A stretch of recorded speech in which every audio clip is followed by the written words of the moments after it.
Hello friends, welcome to the Viva Voce of Anatomy. Today we will discuss the external feature of the brainstem.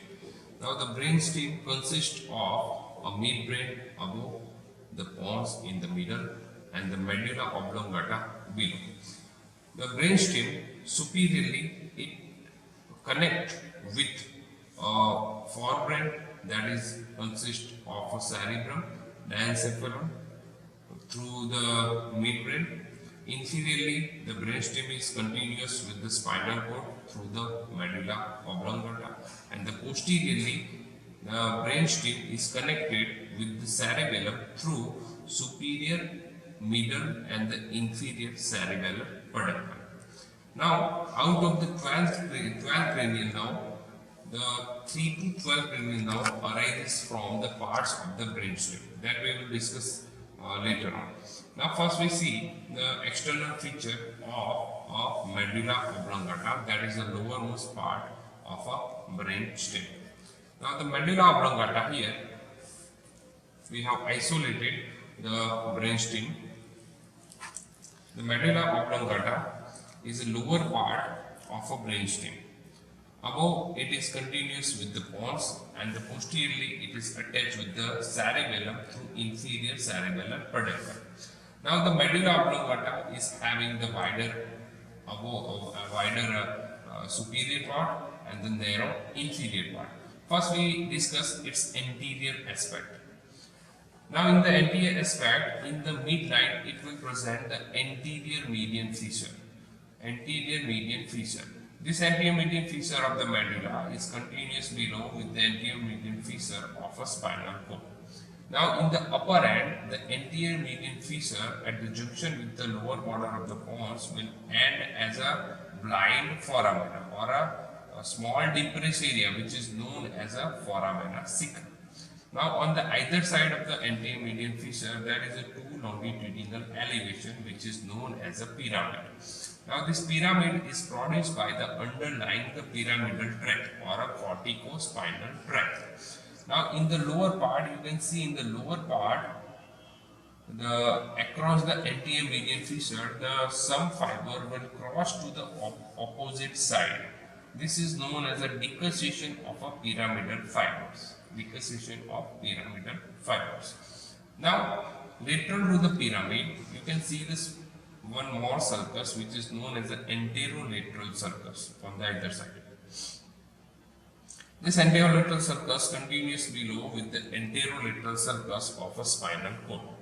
Lateral to the anterolateral sulcus there is a two oval shaped swelling which is known as a olive, which is produced by underlying inferior olivary nucleus.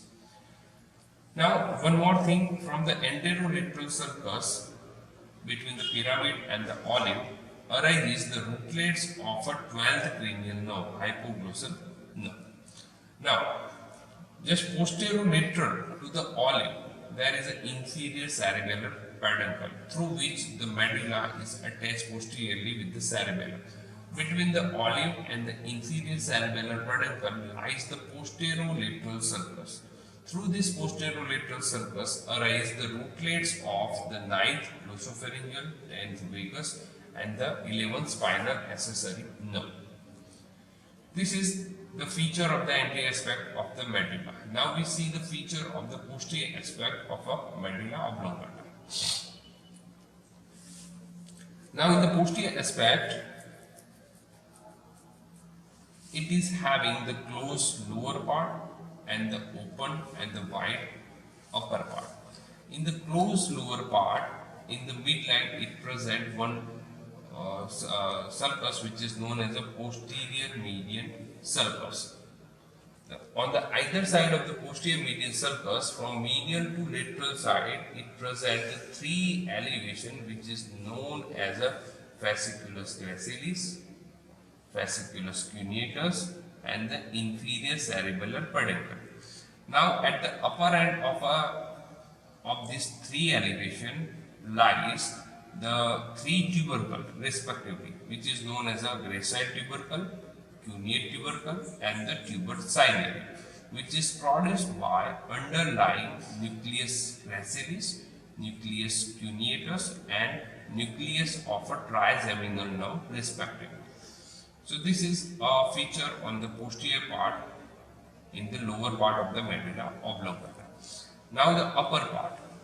In the upper part, the of a posterior surface of the medulla will form the lower part of a floor of the fourth ventricle. This is the floor of the fourth ventricle, which is known as a rhomboid fossa. So this we will discuss separately in the floor of the fourth ventricle. Now we see the external feature of the pons. The meaning of the pons is to breach. The pons will breach cerebellum posteriorly and midbrain and the medulla oblongata anteriorly, upside down. Now the anterior surface of the pons. The anterior surface is a convex in all the direction. In the midline it presents the shallow groove which is known as a basilar groove which lodges the basilar artery.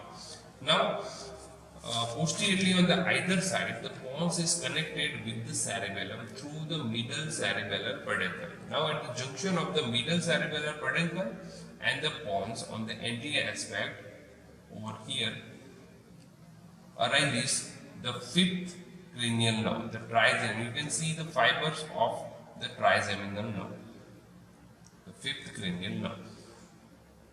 Now in the lower part, the lower border of the pons is united with the medulla oblongata.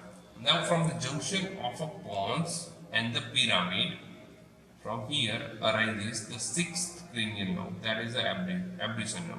And from the junction of the pons and the olive, from here arises the seventh and the eighth cranial nerve, that is the vestibulocochlear and the facial nerve. Now superiorly it attached with the midbrain. So this is an anterior aspect of the pons. Now the posterior aspect of the pons. Posterior aspect of the pons will form the upper part of a floor of the fourth ventricle. That we will discuss later. Now the last part of a brainstem, that is a midbrain. This is the midbrain. Midbrain connecting the pons below, cerebellum behind, and the forebrain above. Now anterior aspect of a midbrain will shows the large bundle of the fiber which is known as a crus cerebri. This crus cerebri in the lower part is marked by a narrow fissure, okay, and above it will diverge to form the large area which is known as the interpeduncular fossa. Now from the medial aspect of this peduncle, from here arises the third cranial nerve, that is the oculomotor nerve. The cerebral peduncle will form the posterolateral part or a posterolateral boundary of an interpeduncular fossa. This whole is an interpeduncular fossa. Cerebral peduncle will form the posterolateral boundary of an interpeduncular fossa. Now we see the posterior aspect of a midbrain. Posterior aspect is marked by a four small elevation which is known as a two superior colliculus, two inferior colliculus. This four colliculus is separated by a cruciform cruciate sulcus.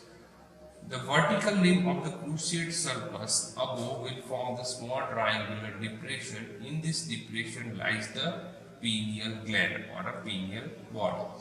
The lower part of the vertical band will end below or a continuous with the frenulum veli. Frenulum veli is a narrow furrow which form the midline structure of a superior medullary velum. Now from the either side of the frenulum veli arises the fourth cranial nerve, the trochlear nerve.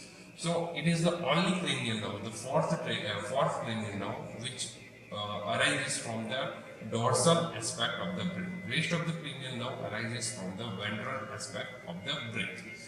Now these two colliculus, laterally it is attached to the thick ridge like fiber which is known as a brachium. This is superior brachium and the inferior brachium. Superior brachium connects the superior colliculus to the lateral geniculate body which contain the optic radiation. The inferior brachium connects the inferior colliculus to the medial geniculate body, which contains the auditory radiation. So this is a feature of the posterior aspect of the midbrain and all about midbrain, all about the brainstem. Thank you. If you like this video, like it and share with your friends.